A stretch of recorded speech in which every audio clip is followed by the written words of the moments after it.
Joining me now to respond is former Education Secretary Bill Bennett.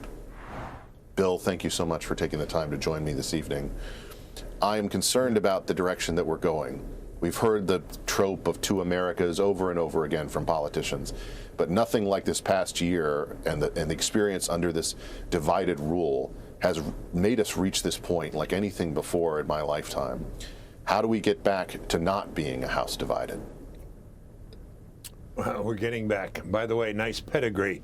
House divided, Matthew 12:25 to Abraham Lincoln to Ben Domenech. I like that. That's a nice line of succession you're in, Ben. We are getting back. We're fighting back. We're waking up. We were dazed. We were knocked against the ropes. We weren't sure what hit us. And as you point out, in the early days of COVID, we didn't know what to do. We weren't sure about this. Now we've learned a lot. You know, Václav Havel, another great statesman like Lincoln, our greatest statesman, crisis of the house divided, Havel said, you know, we were living a lie in the old communist Czech Republic, old communist Czech country. He said, because they wouldn't let us live the truth. Because if we lived the truth, they would all know that it was a lie, and everyone would then act.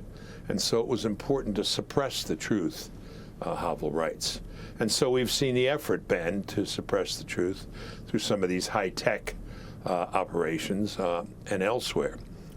But what we need to do, it seems to me more than anything else, Ben, is engage in what the author, novelist Tom Wolfe called the great relearning. We have forgotten some of the first things that we need to now remember. That schools are there to teach children how to read and write and count and think. And by the way, the children come first, not last. They've been a very neglected group over the last couple of years. Second, that we're a sovereign nation. We have borders, and they matter.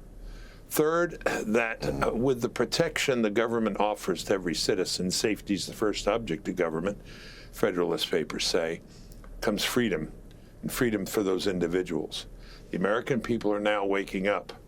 I don't know if Loudoun County, Virginia will be, you know, the Lexington and Concord of this revolution, but things are stirring, and I think the great relearning is taking place. The American people are saying, we're not taking this anymore. We don't believe you.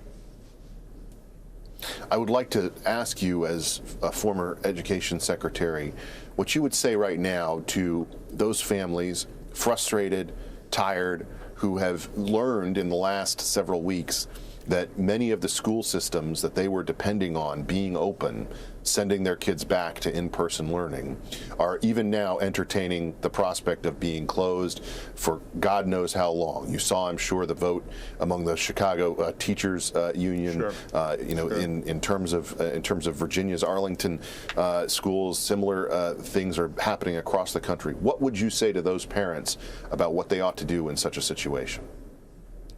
You know, the first thing I would think about is see if you can go elsewhere. If this is the kind of regard they have for you and your children, knowing the circumstance it puts you in as a parent, particularly a single parent, and what this distance learning does for most children, they must not have much regard for you. Think about homeschooling. Think about a charter school. Think about sending your child elsewhere.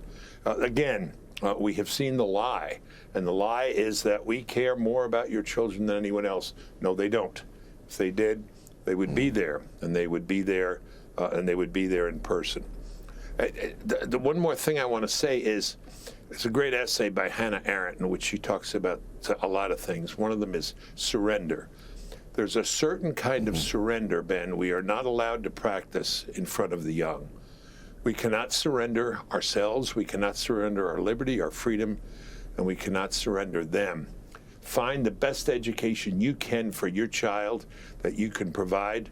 Hopefully, the Supreme Court's on the way with more decisions that will favor educational choice and support educational choice so that money follows the student wherever the student may go. This may be the educational shakeup we need. But I do think the great relearning is beginning. I think it's beginning in earnest. When you talk to people around the country, citizens, those subjects are becoming citizens, to use your nice phrase there. I think you can see sign of this, and people are tired of surrendering to the experts who have been so wrong. Just one last thing: when the head of CDC says, "Well, we thought 10 days for lockup, would be proper, but we decided to go with 5 because we think that's all that the public could bear." Well, that ain't science. That's policy, and that's what they've been making all along.